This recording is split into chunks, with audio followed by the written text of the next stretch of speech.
नमस्कार, स्वागत करती हूं आप सभी का भारत 24 पर। मैं हूं आपके साथ पूर्णिमा मिश्रा और एक बार फिर से वक्त हो चला है इंडिया स्टोरी का। भारत देवी देवताओं और मंदिरों का देश है। भारत आध्यात्म का देश है। भारत में धार्मिक पूजा, त्योहार आदि काफी बड़े पैमाने पर मनाए जाते हैं। मंदिरों का अर्थशास्त्र देश की जीडीपी में भी अपनी जगह रखता है। भारत में लगभग 7.5 लाख मंदिर हैं और इन मंदिरों की सालाना इकोनॉमी करीब 2 लाख करोड़ रुपए की है। अब आप सोच सकते हैं कि कितने लोगों का घर सिर्फ इन मंदिरों की इकोनॉमी से जुड़ा हुआ है। अगर भारत के 6 मुख्य मंदिरों की मैं बात करूं तो इनकी कमाई लगभग, सिर्फ कैश की बात कर रही हूं मैं, वो लगभग 24,000 करोड़ रुपए सालाना बैठती है। कर्नाटक के जो मंदिर हैं उनसे सिर्फ टैक्स का कलेक्शन ही 80 करोड़ रुपए आता है। मंदिरों की वजह से एक पूरे क्षेत्र का विकास कैसे होता है उसे सिर्फ 3 एग्जाम्पल से आपको पहले समझा देती हूं। और सबसे पहले मैं बात करूंगी वाराणसी की। यहां पर काशी कॉरिडोर बनने के बाद पर्यटकों की संख्या में 1000% 1000% का इजाफा हुआ है।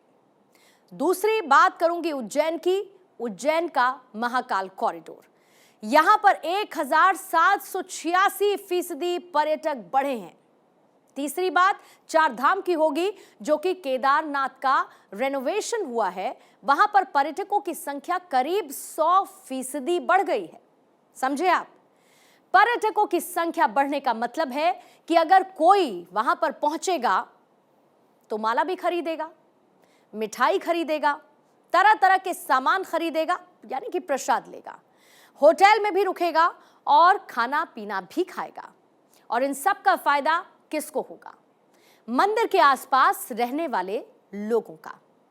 मतलब आप ये समझिए कि कितने लोगों का घर सिर्फ मंदिर की इकोनॉमी से चलता है। और इसके कारण मंदिर के आसपास छोटे दुकानदारों और पर्यटन से जुड़े हुए लोगों को बड़ा फायदा होता है।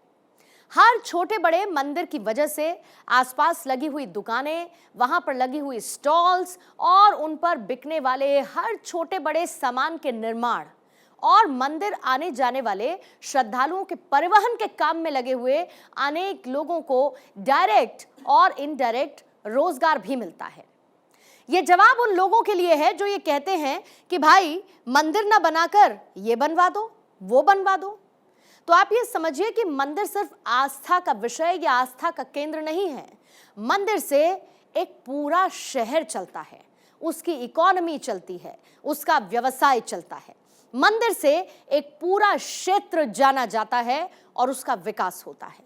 मंदिर से एक पूरा शहर अपना जीवन यापन करता है, क्योंकि मंदिरों की भी खुद की अर्थव्यवस्था, उनकी खुद की इकोनॉमी है। देश में ऐसे अनगिनत मंदिर और तीर्थस्थल हैं जिनसे लाखों करोड़ों लोगों की भावनाएं जुड़ी हैं, धार्मिक भावनाएं। और इसीलिए आस्था के केंद्र से सियासत के समीकरण भी बनाए जाते रहे हैं।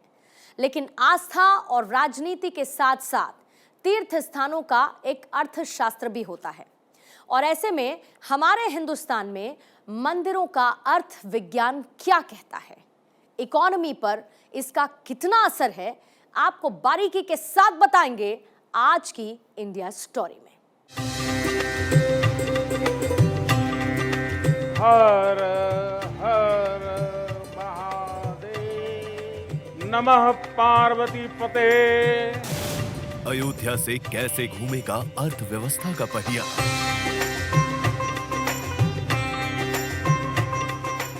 अयोध्या में कैसे बदलेगी आर्थिक तस्वीर?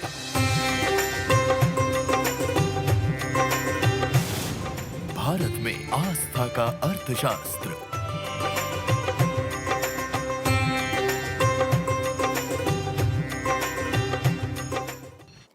बीते कई सालों से एक सवाल बहुत कॉमन हो चला है कि भाई राम मंदिर तो बनेगा, लेकिन तारीख क्या है?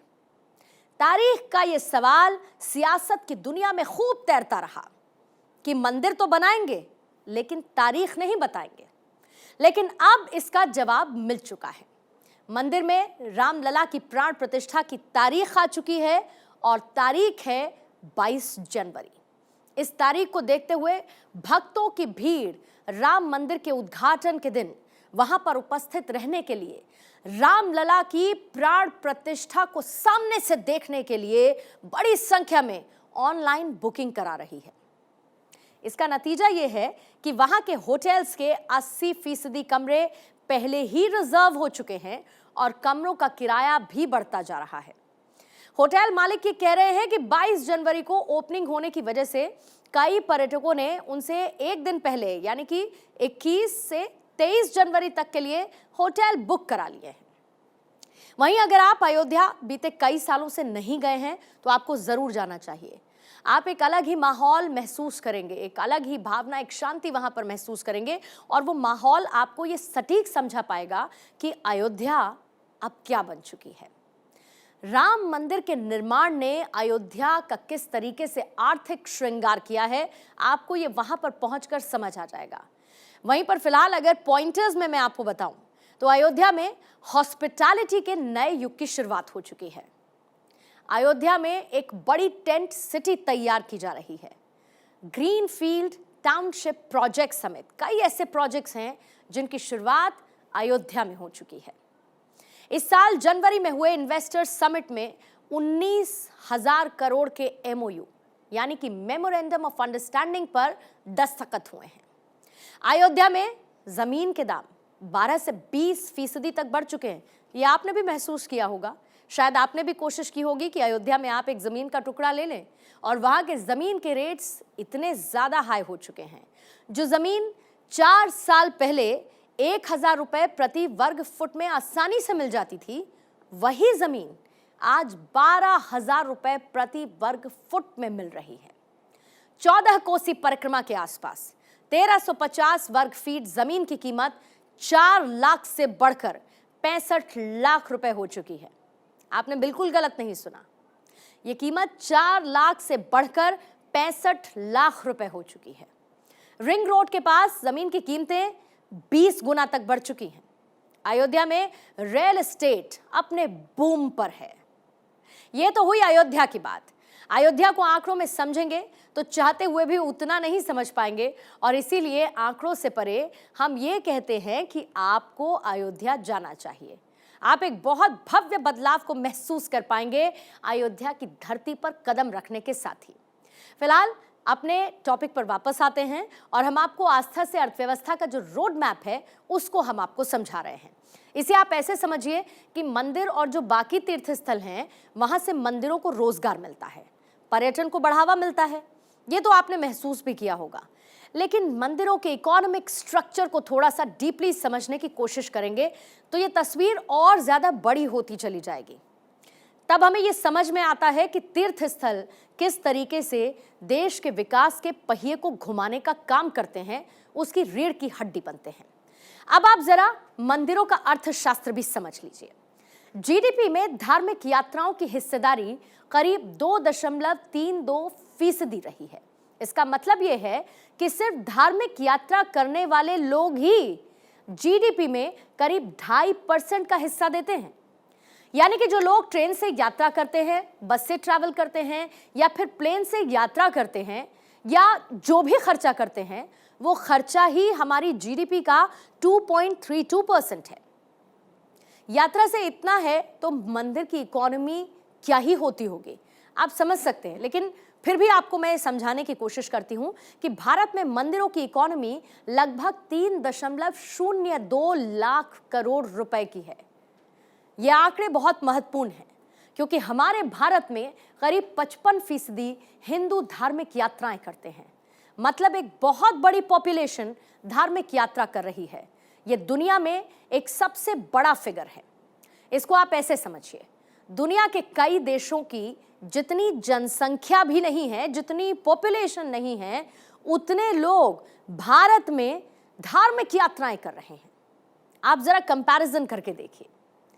आज की दुनिया में महाशक्ति होने का मतलब ही आर्थिक सुपर पावर होना है और इसके लिए जरूरी है कि आयात और निर्यात का समीकरण अपने पक्ष में हो। और इसीलिए भारत जैसे देश में जहां पर आस्था का स्थान सबसे ऊपर है, वहां धर्म का अर्थशास्त्र इकोनॉमी को गति देने में, उसको स्पीड अप करने में कितना इंपॉर्टेंट हो सकता है। मंदिर और दूसरे तीर्थ स्थल भारतीयों की आस्था से जुड़े हुए हैं, जिसमें लोग खर्च भी दिल खोलकर करते हैं। आपको बहुत दूर जाने की जरूरत नहीं है, आप अपने घर में ही देख लीजिए। आपके घर में बुजुर्ग अगर कहीं जाने की प्लानिंग कर रहे हैं तो वो धार्मिक यात्रा की करते होंगे, है ना ऐसा? मंदिर का यही अर्थ विज्ञान विकास को रफ्तार देता है। आंकड़े ये बताते हैं कि भारत की जीडीपी में मंदिर की इकोनॉमी की हिस्सेदारी 2% से ज्यादा है और इसकी वजह है भारतीयों का धर्म और आस्था से जुड़े हुए मामलों में दिल खोल कर खर्च कर देना। एनएसएसओ का एक डेटा आपको दिखा देती हूं और इससे बहुत कुछ आपको क्लियर हो जाएगा। हमारे यहां पर आस्था का महत्व कुछ ऐसा है कि भारतीय लोग बिजनेस ट्रिप से ज्यादा धार्मिक यात्राएं करते हैं। एक भारतीय जब धार्मिक यात्रा करता है तो उसका धार्मिक यात्रा पर खर्च एवरेज में औसतन करीब 2,717 रुपए प्रति व्यक्ति प्रतिदिन होता है। पर पर्सन पर डे का यह खर्च आपको मैं बता रही हूं।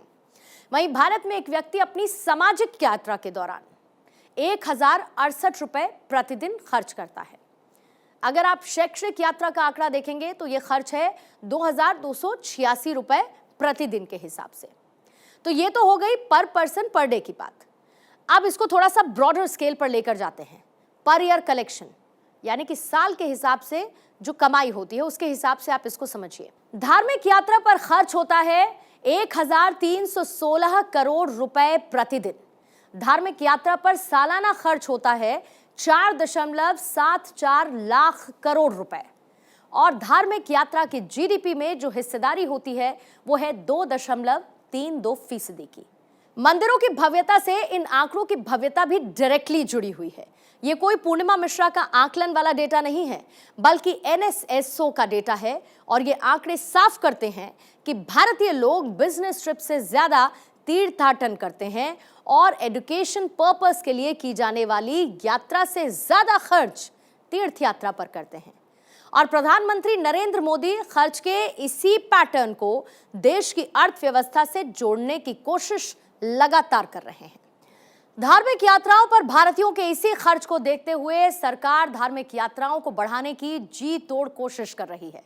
अयोध्या में क्या कुछ होने जा रहा है, अयोध्या कैसे आर्थिक कैपिटल बनने की कगार पर है, आप उसे समझ रहे हैं क्योंकि मोदी सरकार इसके लिए लगातार काम कर रही है। मोदी सरकार ने न सिर्फ अयोध्या बल्कि इससे पहले भी कई मंदिरों का न सिर्फ कायाकल्प किया बल्कि वहां तक पहुंचने का इंतजाम भी किया है। ये लिस्ट भी आप देखिए। काशी विश्वनाथ कॉरिडोर, रामायण सर्किट को डेवलप किया गया, 4 धाम रोड प्रोजेक्ट, बुद्ध सर्किट और केदारनाथ धाम का कायाकल्प, बद्रीनाथ धाम का कायाकल्प किया गया। जम्मू कश्मीर में मंदिरों का जीर्णोद्धार किया गया। ये कवायद लगातार चलती रही। भगवान राम के जीवन दर्शन के लिए सरकार ने रामायण सर्किट बनाया था, साथ ही 4 धाम रोड प्रोजेक्ट भी तैयार किया गया। बुद्ध सर्किट को भी सरकार ने और मजबूत बनाया और इसके अलावा पीएम मोदी ने इससे पहले कायाकल्प के बाद केदारनाथ धाम का लोकार्पण किया और बद्रीनाथ धाम का भी कायाकल्प किया। जम्मू कश्मीर में सरकार करीब 50,000 मंदिरों का जीर्णोद्धार कर रही है। अब आपको स्पेसिफिक रूप से मैं कुछ बता देती हूं। मतलब यह है कि भारत के सबसे धनी मंदिरों के बारे में जरा डिटेल्ड एनालिसिस कर लेते हैं। भारत का सबसे धनी मंदिर केरल की राजधानी तिरुवनंतपुरम में स्थित पद्मनाभ स्वामी मंदिर है। इस मंदिर के खजाने में हीरे, सोने के गहने, सोने चांदी की मूर्तियां हैं और माना यह जाता है कि मंदिर के पास 20 अरब डॉलर की संपत्ति है और गर्भगृह में 500 करोड़ रुपए की भगवान विष्णु जी की मूर्ति है। इस मंदिर की देखभाल त्रावणकोर के शाही परिवार द्वारा की जाती है। धनी मंदिरों में दूसरे नंबर पर आंध्र प्रदेश के तिरुपति बालाजी मंदिर है। वैष्णव समाज का यह मंदिर दान के मामले में सबसे अमीर मंदिर है। हर साल 680 करोड़ रुपए मंदिर में दान आता है। तिरुपति बालाजी मंदिर भगवान विष्णु जी का प्रसिद्ध मंदिर है। मंदिर के पास 9 टन सोना, 14,000 करोड़ रुपए बैंक में फिक्स डिपॉजिट के रूप में रखे हुए हैं। तीसरे स्थान पर महाराष्ट्र के शिरडी में साईं बाबा का मंदिर है। आपको याद होगा, अब से कुछ दिन पहले प्रधानमंत्री मोदी शिरडी पहुंचे थे और उन्होंने साईं बाबा के दर्शन भी किए थे। हर वर्ष मंदिर को 380 करोड़ का दान आता है। इसके अलावा बैंक्स में 460 किलो सोना, 5428 किलो चांदी और डॉलर पाउंड जैसी अंतर्राष्ट्रीय मुद्रा को मिलाकर 18,000 करोड़ रुपए जमा है। शक्तिपीठ में से एक माता वैष्णो देवी मंदिर में हर साल 500 करोड़ का दान आता है। इस मंदिर में देश और दुनिया से लाखों लोग हर साल दर्शन करने के लिए आते हैं। ये मंदिर जम्मू कश्मीर में स्थित है और इस मंदिर के कारण आसपास रहने वाले हजारों कश्मीरी लोगों को रोजगार भी मिल रहा है। उज्जैन महाकाल मंदिर का भी खजाना भक्तों ने दिल खोल कर भरा है। मंदिर समिति के मुताबिक साल 2022 में 81 करोड़ का दान मंदिर ने इकट्ठा किया, जो कि फाइनेंशियल ईयर पूरा होने पर 100 करोड़ पार होने का अनुमान है। इसके अलावा सितंबर 2022 तक मंदिर के पास 34 लाख का सोना और 88,68,000 की चांदी भी दान के रूप में आई है। मीनाक्षी मंदिर मदुरै, जो कि तमिलनाडु में है, उसकी सालाना कमाई 6 करोड़ रुपए की है और इसमें हर रोज लगभग 30 से 40 हजार लोग दर्शन के लिए पहुंचते हैं। मंदिर ही नहीं, कई तरह के धार्मिक आयोजनों में भी लाखों करोड़ों का कारोबार होता है। साल 2019 को प्रयागराज में 50 दिन तक चलने वाले कुंभ मेले में उत्तर प्रदेश सरकार को लगभग 1 लाख करोड़ का राजस्व मिला था। विदेशों से आए हुए टूरिस्ट की वजह से एयरलाइंस कंपनीज को 1.5 लाख करोड़ रुपए मिला। इसके अलावा 49,000 टूर ऑपरेटर, 95,000 पर्यटन और मेडिकल से जुड़े हुए लोगों को भी रोजगार मिला था और ये बड़े पैमाने पर देखने को मिला। अब उससे पहले कि आप ये सवाल करें कि भारत में मंदिर कमाते तो बहुत हैं, लेकिन उनकी कमाई जाती कहाँ है, वो इस अकूत पैसे को खर्च कहाँ पर करते हैं, तो इसको आप ऐसे समझिए। केरल का पद्मनाभ मंदिर वेतन और आने वाले भक्तों पर करोड़ों रुपए सालाना खर्च भी करता है। विशाल खजाने के बावजूद मंदिर की आय का अधिकांश भाग व्यय हो जाता है, खर्च हो जाता है और कोरोना संकट के दौरान मंदिर का व्यय उनकी आय से अधिक हुआ था। शिरडी साईं बाबा ट्रस्ट द्वारा अपनी आय का 50% हिस्सा मेडिकल और एजुकेशन जैसे कामों में खर्च किया जाता है। इसके अलावा सुपर स्पेशलिटी हॉस्पिटल, सड़क निर्माण, जल प्रबंध और शिरडी हवाई अड्डे के विकास के साथ ही मुख्यमंत्री राहत कोष में भी इस पैसे का योगदान रहता है। अब इकोनॉमी की बात हो ही रही है, कमाई और खर्च की बात भी हो रही है, तो फिर टैक्स की बात भी उठती है। इसको लेकर आपको ये बता देते हैं कि किसी भी धार्मिक संस्थान पर कोई टैक्स का प्रावधान नहीं है। धार्मिक संस्थानों को मिले हुए दान को आय नहीं माना जाता है और इसीलिए ना उस पर आयकर लगता है, किसी भी तरीके का टैक्स नहीं लगता, ना कोई सेल्स टैक्स या फिर सर्विस टैक्स लगता है। अब एक दिलचस्प चीज भी आपको बता देती हूँ। देखिए, भारत के अलावा भी दुनिया के बहुत से देशों में धर्म को इकोनॉमिक्स और देश की अर्थव्यवस्था से जोड़कर एक बड़े योगदान के तौर पर देखा गया है, जैसे कि सऊदी अरब। सऊदी अरब में हर साल होने वाला हज भी आस्था के अर्थशास्त्र का एक बेहतरीन एग्जाम्पल है। अमेरिका जैसे देश में भी आस्था की इकोनॉमिक्स की बड़ी जिम्मेदारी है। अमेरिका में आस्था का अर्थशास्त्र अगर आप देखेंगे तो अमेरिका में अर्थव्यवस्था में कुल हिस्सेदारी इसकी 91 लाख करोड़ रुपए की है। धार्मिक जलसे में 32 लाख करोड़ का व्यापार होता है। धार्मिक संस्थाएं 23 लाख करोड़ रुपए कमाती हैं। धर्म से जुड़े हुए व्यवसाय में 33 लाख रुपए की आमदनी होती है। बहरहाल, आस्था और अर्थव्यवस्था के कनेक्शन पर जितना कहा जाएगा कम होगा, लेकिन टीवी पर हमें समय सीमा के कायदे कानून में चलना होता है और इसीलिए फिलहाल इतना ही। लेकिन एक बात याद रखिएगा कि अगर आज के बाद आपसे कोई पूछे कि मंदिर ही क्यों बनवाना है, तो उसको ये कार्यक्रम हमारा इंडिया स्टोरी जरूर दिखा दीजिएगा। बताइएगा कि कैसे करोड़ों लोगों की आस्था देश की अर्थव्यवस्था का मेकओवर करती है, कैसे किसी जगह पर एक मंदिर बनाने से उस जगह का अर्थतंत्र का एक एपिसेंटर क्रिएट होता है और ऐसे छोटे छोटे एपिसेंटर किस तरीके से दुनिया के नक्शे पर भारत को अर्थव्यवस्था का एपिसेंटर बना देते हैं।